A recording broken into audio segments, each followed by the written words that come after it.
Hello, I'm Louise Blaine, creative lead here at Blumhouse Games, and I'm back with the second episode in our Cresol Theatre of Idols Setting the Stage series. If you missed the first video, you can click the link on screen now to find out more about the origins and inspirations behind the cursed island of Tormentosa. This time though, I'm diving deeper into the enemies just itching to meet Gabriel on his journey. So, reload that spiked pistol and let's head into the storm. If you've seen any Cresol gameplay, chances are you'll recognise this lot. These lurching nightmares are known as the Astiados, which is Spanish for splinter. These idols are based on the traditional painted statuettes of Spanish religious iconography. Living firmly in Uncanny Valley territory, the various kinds of Astiados in Cresol also replicate the suffering of their real-life counterparts, often crying or agonisingly tortured. And one big difference from other games is that headshots, well, they don't make a single bit of difference in Tormentosa. Shoot off the head, torso, or even legs, and the Astiados will continue in their relentless pursuit. Add in a suite of different ways to skewer and flambe Gabriel, and these are a dangerous force to be reckoned with. Yes, even the one that the team at Vermilla lovingly refer to as Mr. Moo.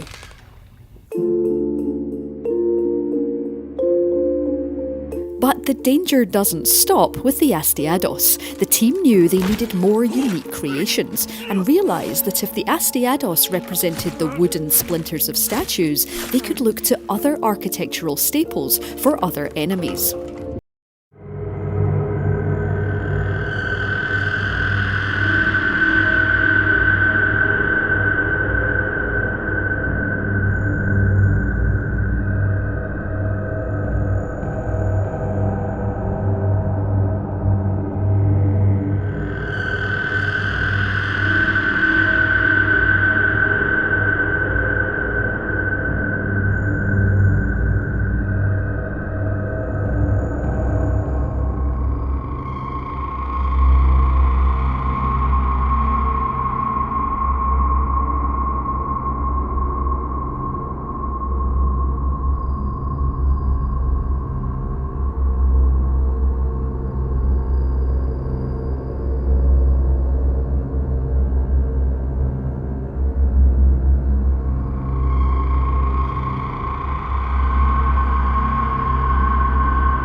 have an idea, if you're up for it, but it might be a lot.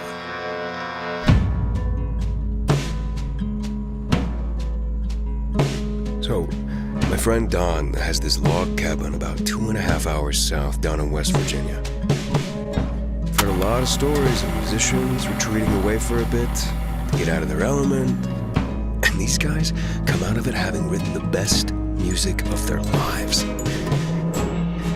I just thought that if you were willing, I'll give you the directions and I'll give the guy notice that you could be staying all next month. I just thought maybe you'd like to take the time away to get an album out. A new classic Neon Songbird album.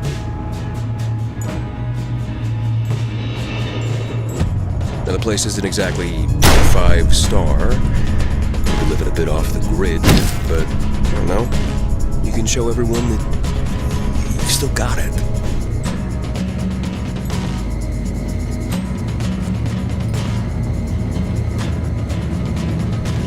What do you say?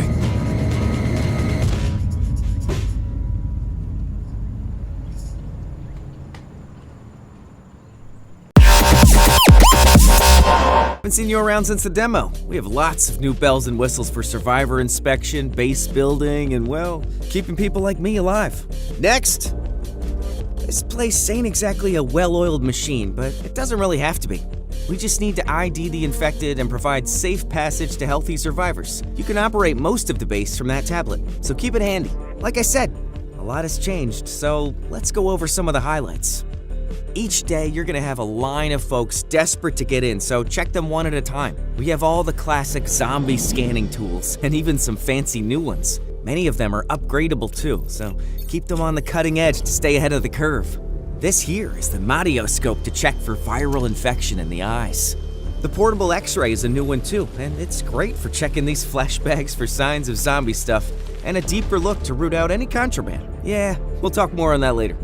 I also found this hammer for checking reflexes, but please be careful. It's a bit more nuanced than the other devices, and you can end up doing more harm than good if you're not careful.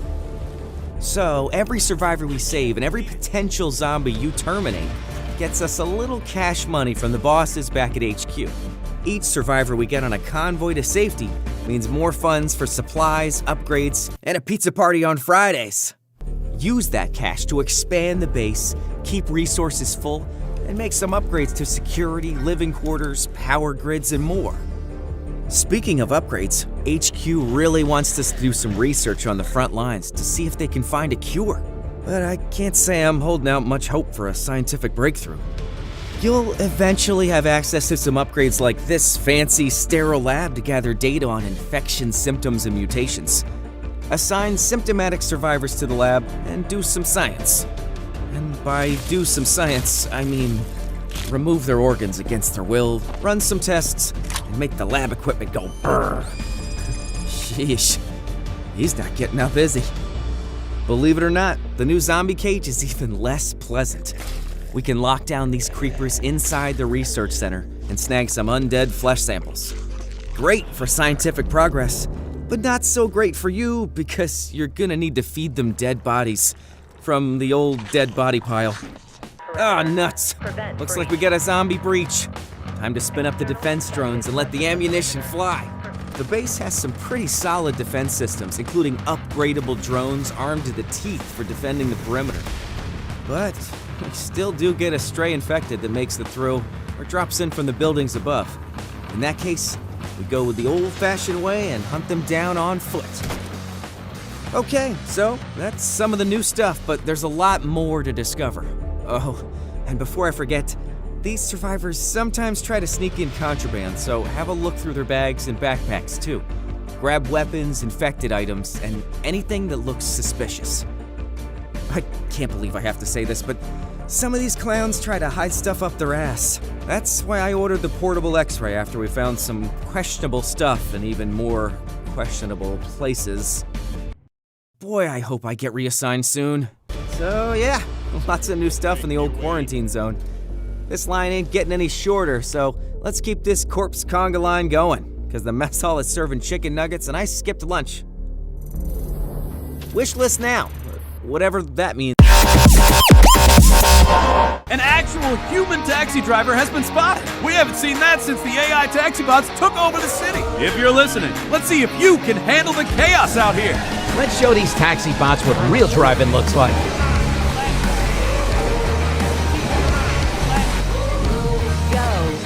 Let's burn some rubber. I'll never take a taxi bot again.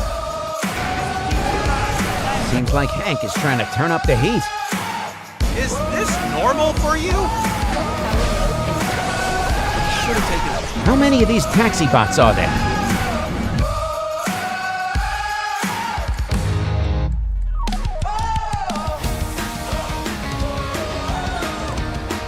Ready for another shift.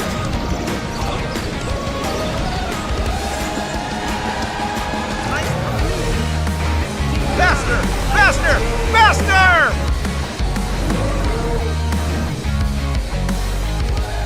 Hank has set up restricted areas throughout the city. Guess retirement will have to wait a bit longer. Taxi time!